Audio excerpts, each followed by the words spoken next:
oração por cura e libertação, que nós também exorcistas fazemos nos casos menos graves, ela é uma oração mais espontânea. Não tem um manual, como no caso do ritual de exorcismo. Né? A gente tem vários livros hoje de oração por cura e libertação, mas a oração por cura e libertação ela não tem um rito estabelecido pela igreja. É uma coisa mais livre. Né? É claro que tem que ter uns elementos fundamentais na oração por cura e libertação, que reflete a doutrina da igreja, o modo de rezar da igreja, né? Porque a gente sabe hoje que existe ministério de cura e libertação em muitas igrejas, aí não pode copiar o modo deles, fazer o modo deles, tem que fazer o nosso modo. Então, as orações de libertação que nós fazemos, né, são orações, os chamados exorcismos menores, que nós temos vários na igreja, vocês devem conhecer alguns, oração de São Bento, oração de São Miguel, são exorcismos particulares, chamadas orações de libertação também.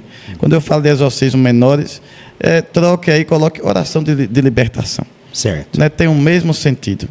Então, essas são as práticas que os leigos podem fazer, além da própria oração espontânea. O Ministério de Cura e Libertação é um ministério que pode ser confiado ou não pelo bispo. Está no grupo dos ministérios confiados. Nós temos ministérios instituídos na igreja, como o Ministério Extraordinário da Sagrada Comunhão Eucarística, temos ministérios confiados. Lá na diocese, o bispo confiou, através de um documento, de um decreto, o Ministério de Cura e Libertação a alguns membros da Renovação Carismática. Tivemos essa grande graça lá. Que bonito. Né? Esses membros da Renovação Carismática são membros formados pela Renovação, na forma de rezar por cura e libertação que a Renovação tem com sua espiritualidade própria. E depois passam por um crivo, por meio do padre, o padre aprova, que aquela pessoa tem uma vida eclesial, tem um testemunho para isso, e é feita uma bênção.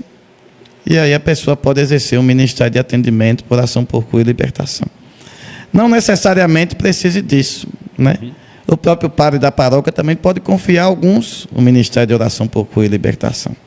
É sempre bom que esse ministério seja confiado por alguma autoridade da igreja. Porque o que acontece é que, às vezes, o ministério de cura e libertação, por ser um ministério muito delicado, acontecem muitas críticas, né? Muitas perseguições dentro da igreja de pessoas que não acham que aquilo não deve ser feito daquele jeito, né? Criticam porque não gostam de oração em línguas, ou então porque acham que a maioria das doenças são mentais, não existe doença nenhuma espiritual. Então, é bom que esteja sempre um padre que acompanhe o Ministério por Cura e Libertação dos leigos, né? Que lhes confie por meio de uma bênção aquele ministério. Mas é um ministério livre. Todo leigo, a partir do seu batismo, né, que seja batizado, crismado, que leve uma vida sacramental de comunhão frequente e de confissão frequente, ele pode rezar por cura e libertação. Isso faz parte do ministério da igreja, do ministério de Cristo. Todos nós somos chamados a sermos instrumentos de cura e de libertação do outro. Amém. Agora, existem aquelas pessoas que têm um dom particular que é dado por Deus para isso. Exatamente. Por exemplo, o pai e a mãe podem rezar pela cura e libertação do seu filho, da sua filha, do seu marido, do seu cunhado, da sua cunhada. Ou com oração escrita, né? Como nós temos várias hoje, né? Tem uma que eu uso muito, que é a oração do padre Duarte Lara, que ele escreveu, que tem até uma aprovação eclesiástica, uma oração por cura e libertação que ele escreveu. Outra também que o padre Gabriel Amorte recebeu de uma vidente de Nossa Senhora como revelação, aquela chamada oração contra todos os males, né? Que começa assim: Deus Pai, Deus Filho e Deus Espírito Santo, né? Tem no livro de oração selecionadas, muito boa. E pode rezar também espontaneamente pelos seus familiares, mas existem alguns casos mais específicos, né, que requer um pouco mais de formação, de preparação. Aí é necessário que seja uma pessoa que possua o dom, que tenha o dom, que seja reconhecida na igreja com esse dom, e que se prepare bastante para isso. Geralmente a igreja recomenda que a oração por cura e libertação seja feita em dupla, ou com um grupo de pessoas bem preparadas, onde um possa ministrar e os outros possam estar intercedendo por aquele momento. É verdade. Né? Então, não se pode aplicar um atendimento assim, a larga escala para pessoas de fora, de qualquer jeito. Agora, rezar por cura e libertação em sua casa, em sua família, em seu trabalho, todo fiel pode fazer. Né? A grande expressão de cura e libertação que nós temos na igreja é a Santa Missa, que nos cura por meio do perdão, que nos cura por meio da palavra anunciada, que nos cura por meio da presença de Jesus na Eucaristia, que entra em nós, que vai nos curando, nos libertando, quando entra em nosso coração, em nossa alma, tocando com o nosso corpo com o seu sangue sagrado, com sua carne sagrada. Então, ali a expressão máxima de cura e libertação.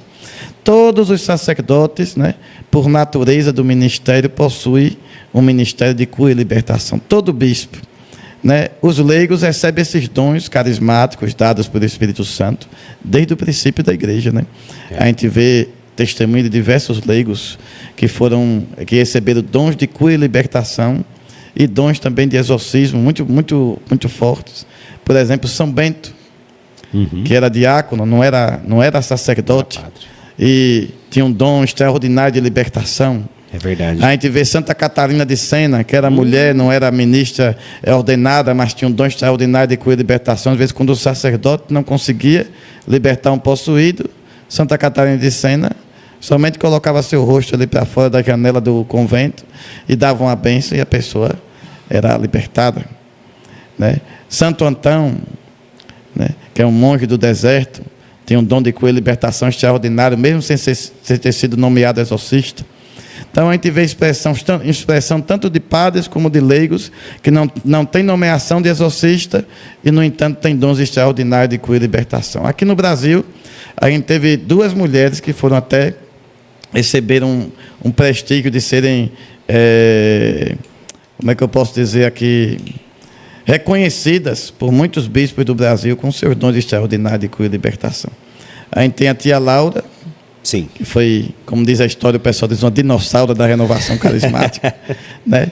Tia Laura tem um testemunho belíssimo. Lá teve um bispo lá mesmo da diocese de Formosa, o Dom Vitor, que foi curado de um câncer, de umas feridas que ele tinha, um câncer de pele, com oração de tia Laura pelo telefone. Quando os bispos perguntavam por que o senhor permite que a renovação carismática cresça tanto na sua diocese, ele respondeu: porque eu fiz a experiência com tia Laura de uma cura por meio do ministério dela de libertação. Coisa linda. E nós temos também que ainda está viva, a tia Laura já faleceu há um bom tempo, nós temos que ainda está viva a Maria Gabriela, sim, que quando não tinha exorcista nenhum na região de São Paulo toda, as pessoas acorriam em direção a ela quando se sentiam vitimadas pela ação do maligno.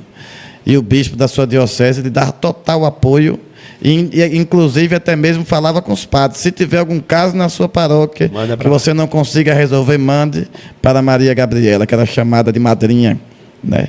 Foi madrinha espiritual de diversos padres no Brasil. Então, esse ministério de cura e libertação está presente na igreja desde o começo. E é a ação do próprio Cristo na igreja, porque Cristo veio ao mundo para quê? Para curar, salvar.